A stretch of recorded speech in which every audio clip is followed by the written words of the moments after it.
What is going on, guys? Welcome back to Wrestling City. As always, I'm Taylor, and this is your Monday Night Raw review for November 24th, 2025. This was the go home episode of Raw tonight for Survivor Series War Games. Survivor Series War Games takes place this Saturday live in San Diego, California, but tonight we were in Oklahoma City, and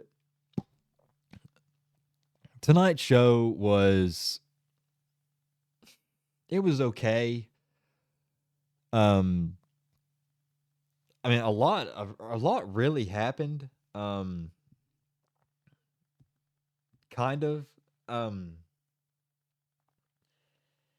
you know the so I just got done watching the show, of course, and we ended the show the same way we ended last week. I mean, kind of the same formula as last week. It's like what happened last week to end the show, they just pretty much copied it and pasted it to this week, except you had whoever came out, they switched that up a little bit. But the for a go home show, I would have liked it to be.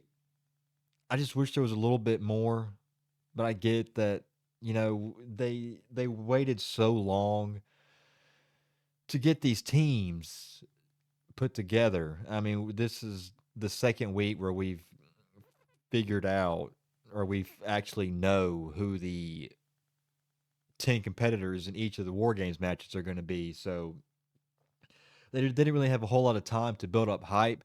I will say, though, I am looking forward to the men's War Games more than I am the women's. I'll get into that and why I am and why I feel that way in just a minute. So,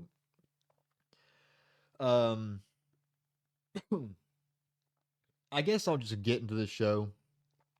So, we kicked off the show with Roman Reigns, and he said, Oklahoma, acknowledge me. And before he could do that, Cody Rhodes interrupted him. Cody Rhodes comes out and he just asks, what do you want to talk about? Um, he says he acknowledges that Roman is a man of his word, but last time was for a match, and this is for a war. He asks Reigns what's in this for him, and he says last time he checked, he's been in this war, and Cody is the one who is just now joining. Um, and then he said that's the thing. They don't like each other and they don't know each other all that well. And I kind of called. I was like, really though? I mean, you guys feuded for like 2 years straight. I would think at this point you two would know each other pretty well. So that line really didn't make much sense to me. And then he said, then there's one thing that they do know about each other, and that's they don't play around when it comes to their family. And last he checked, half this team is his family. And before they were on this team, they were on his bloodline. He's been invested in the Usos for a long time, and he's here to see that investment through. That's funny he says that because pretty much the last time we saw him, he said he didn't want to see the Usos until Christmas. And now all of a sudden he wants to be here and watch the investment of his brothers. Which one is it? Do you want to see them, or do you? I don't know. Cody says he understands that and welcomes Roman to his team, extending a hand that Reigns does not shake. And then out comes CM Punk. I knew as soon as Cody Rhodes told Roman Reigns, "Welcome to my team." I knew CM Punk was on his way out, and that's exactly what happened. CM Punk comes in. Oh, excuse me. CM Punk comes into the fray and asks Oklahoma to acknowledge them and admits he's stealing Roman's best material, and it's an occasion for it because this is an all-star War Games, and he's glad Rhodes has Reigns' word, but he doesn't think he needs it because he and Roman are cool because he saved his life in War Games last year. He did. He pulled him out of the way of a spear. So Roman says Punk ruined his life for 4 months. Uh, ruined his life 4 months later, and CM Punk continues and says he knows Roman won't betray him because stabbing him in the back would be stabbing his cousins and the Usos in the back. And Roman wouldn't put his family in a tough spot, would he? Hmm. Would he? He sure has before. If you know Roman Reigns, he has definitely put his family in a tough spot. Just go back to the early stages of the tribal chief, you know? If you know, you know. Cody says they have Roman's word and they need to put the questions aside. Punk turns to him and questions the idea that it's Cody's team because it's not SmackDown. This is not his show. Reigns tells them just to pull them out and measure them already. That got a laugh out of me. I'm not gonna lie. Kind of a crazy thing for Roman Reigns to say, but he said it. He said it. Oh my goodness! And yeah, tells him to pull him out and just go ahead and measure him because he doesn't care whose team it is. He doesn't like either of them, and the only thing they can all agree on is they hate Paul Heyman and the Vision. That's his word and his promise, and he hates them more than he hates Punk or Rhodes. And then he says, since we're being honest tonight, that title, he looked from Punk to Cody and then from Cody to Punk, and he says, that title would look a lot better around my shoulder. Now, who was Roman Reigns talking to? Because that was the big question. If you got onto social media right after that, that was the big question, and now everybody's throwing out these predictions that Roman Reigns is now going to win the Royal Rumble and then go on to challenge either Cody or Punk at WrestleMania for either the world title or the WWE title. And I'm just going to go ahead and say this now. If it were up to me, I, I think I would much rather want to get part three between Cody and Roman out of the way. And I just think that a match between Punk and Roman, it doesn't need a world title.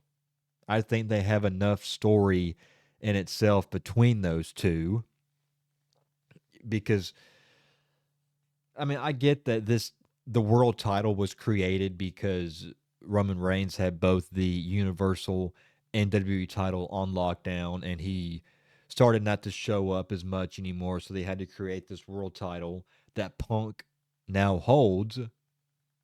So I mean they could very well do something with that where maybe Punk uses that against Roman or something like that. But I don't know. If it were up to me, I would much rather see a part three between Cody and Roman. I'd like to get that out of the way. And then, like I said, if we do get Punk and Roman, I think that match is big enough to where it doesn't need a title on the line. So we'll see. I've seen a lot of people say that Roman Reigns is probably going to win the Royal Rumble now. I mean, I could see it. I could very well see it. So we'll see. He's probably a favorite right now at this point. So, all right. Next up, we had the quarterfinal match in the Last Time Is Now tournament. We had Gunther taking on Carmelo Hayes. Gunther did pick up the win, but Carmelo Hayes, he has waited and waited and waited for an opportunity like this, and he completely showed out. I think I think this performance tonight opened a lot of eyes backstage, and I'm going to go ahead and say it. 2026 is going to be the year of Carmelo Hayes. I'm calling it now. He is going to win some gold in 2026. He needs to. He is super young, super athletic, really entertaining, great in the ring. I think he's really good on the mic as well. So 2026 has got to be the year of Carmelo Hayes. He's got all the potential, and we just got a glimpse of that in this match between Gunther. It was a phenomenal match. I mean, they really great match. It's kind of close to the match that Gunther had between Javon Evans last week. I don't know if I want to say it was better. I mean, it's kind of hard, because Javon Evans and Gunther had a really great match last week as well. But yeah, I'm just not gonna go down that road, and say which one was better than the other. I think they were both great in their own right. So I'm just gonna leave it at that. But yes, Gunther is going on in the next round, and I guess I'll just get into the next quarterfinal match. We had Penta versus Solo Sikoa, and this match only lasted about 5 minutes. There was a spot in this during this match where they were both on the outside. Penta started tight roping the barricade, and then he hits a Hurricane Rana off the barricade onto Solo Sikoa onto the floor outside, and that was the end of the match because they cut to commercial at that moment, and then we come back from commercial, and we are told that Penta suffered a injury to his left shoulder on that spot on the outside of the ring from the Hurricane Rana, and he wasn't able to compete. So now that means that in the semifinals we will be getting Gunther versus Solo Sikoa. Man, you just got to feel for Penta because he was definitely going to go past Solo Sikoa here. And then we were going to get Penta versus Gunther in the semifinals, but nope. Nope. I mean, stuff like this is going to happen, you know, and it just sucks that it had to happen to a guy like Penta. I hope that the injury isn't severe enough to where he's on the shelf for months. I really hope we can see him back soon. But once I do hear something, I will update you guys on that. But well wishes to Penta, and I'm hoping for a speedy recovery. Like I said, I hope this doesn't sideline him too long, but I will keep you guys updated on that once I hear anything. All right, where do we want to go next on this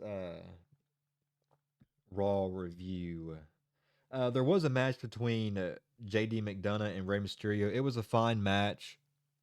Rey Mysterio did pick up the win, and I'm just going to say this real quick about this. I would really like to see JD McDonough get some wins. I mean, I don't think this guy wins anything unless he's in a tag team match. But that I really wish they'd start giving my guy JD McDonough some wins because he is one hell of an athlete, one hell of a talent. So I just want him to get some wins. Is that too much to ask for? I mean, all right. I guess I'll get into this. So we have a segment here between the women's War Games participants. You got Becky Lynch, Lash Legend, Nia Jackson, the Kabuki Warriors in the ring here. Lynch responds to boos by assuming the crowd is mad about the injustice visited her last week, and she has lawyers working on it, but she's been advertised not to talk about it. She's clearly talking about what happened between her and Maxine Dupree in their Intercontinental Championship match last week, so she's kind of trying to say that she's getting her lawyers involved or over something in that match. So, um, and then she says, unlike Maxine Dupree and that corrupt referee Jessica Carr, she follows rules and she's going to get the decision overturned and she's going to get her title back, and the company will be better for it. Um, she then she starts talking about this team that she's assembled for War Games, but she really wasn't the one that assembled it because she just showed up last week. I mean, really, neither of these ladies assembled this team. This team was just thrown together just so that we can get a women's War Games match. And before I get into any more of this segment, I said this on Twitter, so I'm just going to go ahead and reiterate it here. I'm just not feeling the women's War Games match this year. I know I might sound like a broken record. I've said this the last 2 weeks now, but I'm just not feeling it this year. I get that you've got people in there like Rhea and Io, Becky Lynch, and AJ Lee, but I mean, outside of that, this really doesn't need a War Games stipulation. This would be much better if it were the traditional 5-on-5 elimination style match. Because the only way it can be inside War Games, and I guess because you got the history between AJ Lee and Becky Lynch, and then Rhea, Io, and the Kabuki Warriors. Lash Legend and Nia Jax don't have any beef or any tension, any history with Charlotte or Alexa. The only reason they're in there is because Charlotte and Alexa, um, well, Lash Legend and Nia Jax cost um, Charlotte and Alexa the tag titles against the Kabuki Warriors. So I guess that just caused for them to be inside War Games. It's kind of lazy, in my opinion. I I I, I don't like it. But I mean, really, this whole thing just ended in a complete brawl. I mean that's what it ended out being. We Nia Jax or I just don't care for this women's War Games match. I'm sure it'll be a fine match, but like I said, I would much rather see this match take place in just a traditional 5-on-5 elimination, old school Survivor Series match. But yeah, because Becky Lynch is out here, talking about each of her partners for the War Games match, and then Io Sky, Rhea Ripley, Charlotte Flair, Alexa Bliss, AJ Lee come out. AJ Lee's on the mic, says the older her would have come down here and started tearing faces, but luckily for them, therapy works. And all this bravado is just insecurity and fear. AJ doesn't need to run her mouth to lift herself up because she knows exactly who she is. And she doesn't need to bark, bark, bark like an angry chihuahua because she bites. Becky reminded her of that and lit a fire in her that these women by her side poured gasoline on, and now she gets locked in a cage where she can let the old AJ out to do whatever the hell she wants. And she knows she's not the only one who cannot wait to knock Lynch down from her high pedestal and laugh as she falls all the way down. And then she hands the mic over to Rhea. Rhea doesn't say anything. She just smacks Nia Jax in the head with the microphone. And then, like I said, huge brawl breaks out. And of course, the baby faces stand tall. So that was that. Um, and then there was a segment here. Um, Dominic Mysterio. He's just out there, trying to just talking about his upcoming match with John Cena this weekend. And then John Cena's theme song hits. And I really hope none of you guys fell for it. I really hope that when you guys heard that theme song that you really thought John Cena was in Oklahoma tonight. That WWE wouldn't do that. I mean, as much as they advertised that it was his last Monday Night Raw last week, you really thought they were just going to go ahead and turn around and be like, "Okay, you know what? Let's just throw him onto Oklahoma." That wasn't going to happen. Cena's theme song hits, and they had a miniature version John Cena. I mean, can I say midget? I don't. It was a midget version of John Cena, and then they had a midget version of Stu. And I saw this, and I just said, "What the hell am I watching?" That was the most Vince McMahon segment I have ever seen. that literally did nothing to get me more hyped, get me more interested in this match between John Cena and Dominic Mysterio this weekend. It did absolutely nothing. If anything, it was a complete waste of time. That's all I'm going to say on that. Complete waste of time. All right, and then we've got the main event here. You had Drew McIntyre and Logan Paul versus the Usos in a War Games advantage match, and the heels get the win here. Logan Paul and Drew McIntyre get the win because Logan Paul rolled up Jimmy Uso. Now we were getting close to the end of the match here, and then of course the Braun showed up, Bronson Reed, Braun Breaker showed up, and then Cody Rhodes and CM Punk came out to kind of even the odds a little bit. And before the match ended, there was a point where they were all brawling on the outside, and then Drew McIntyre decided to get involved in that brawl on the outside. And then Cody Rhodes came up and hit Drew McIntyre. And I'm sitting here thinking, is that not a disqualification? Cody Rhodes just hit a active member in this match, and the ref just, I mean, he saw it happen. He clearly saw it happen, and he didn't ring the bell. I just thought that was a little silly. But then, Jimmy Uso sees all this. Well, Jay Uso actually dove on all of them on the outside. Jimmy Uso was watching all this happening, and then Logan Paul comes from behind, rolls them up, 1, 2, 3. So that means that the vision with Drew McIntyre and Brock Lesnar will get the advantage. So whoever the two men are to start the match, we now know that the next member in that match will be a member from the Visions team. All right, so then post match, the brawl continues, and Roman Reigns shows up to even the odds for his cousin and comrade Superman punch for Breaker and Reed, snapping Logan's neck over the top rope, passing Drew to the floor, off the rope, Superman punch for Paul and McIntyre to now. And then, of course, just like last week, the credits come up. We think we're going off the air. The babyfaces are standing tall. And of course, here comes Brock Lesnar, who slipped. You know how Brock Lesnar, he's, at the top of the ramp. He's, jumping up and down like this. And then he, he does that. Well, he slipped and he fell straight on his ass.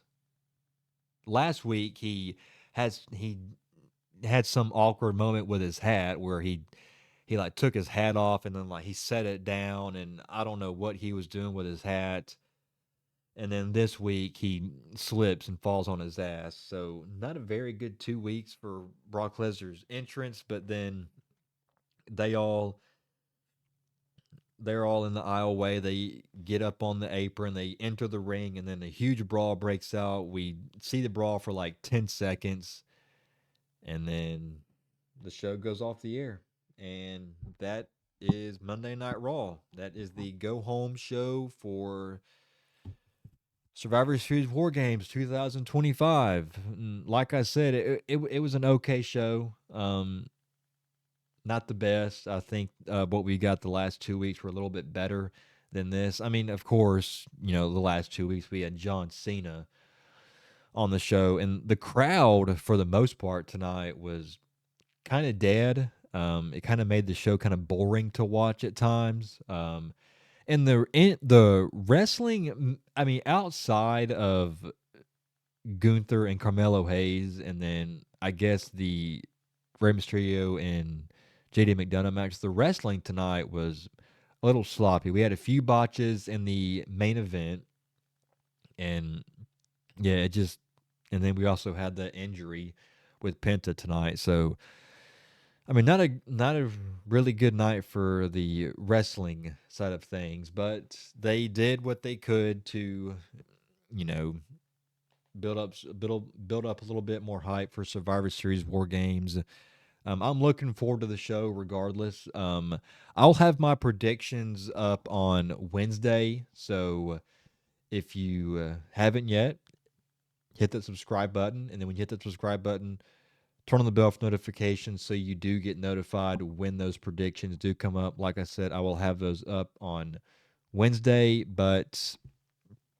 and that's about it. That's pretty much all I've got for this episode of Monday Night Raw tonight. Let me know in the comments down below what you guys thought of tonight's episode of Raw. Are you looking forward to Survivor Series War Games this weekend? I know I am. And if you guys did enjoy this review, and if you guys want to see more reviews like this, then hit that like button and hit that subscribe button. Come help us make Wrestling City the greatest city in the world for all of your wrestling content. We are on the road to 500 subscribers. We're about 19 away. I know this is, I mean, we're getting close. We're just a couple days away, but I would love to hit that goal by Thanksgiving. Can we do that? Can we get 19 more subscribers before this Thursday? I know I know that's a lot to ask for, but I would really appreciate it because I would love to be thankful for 500 subscribers this Thanksgiving. So, and if you do celebrate Thanksgiving, then I will go ahead and say happy Thanksgiving to you. And I hope you guys have a great week. I hope you eat all the food you can and enjoy all the. I mean, there's going to be a bunch of football on this weekend. We got Survivor Series War Games this weekend. So it's a pretty big week. And I'm looking forward to it.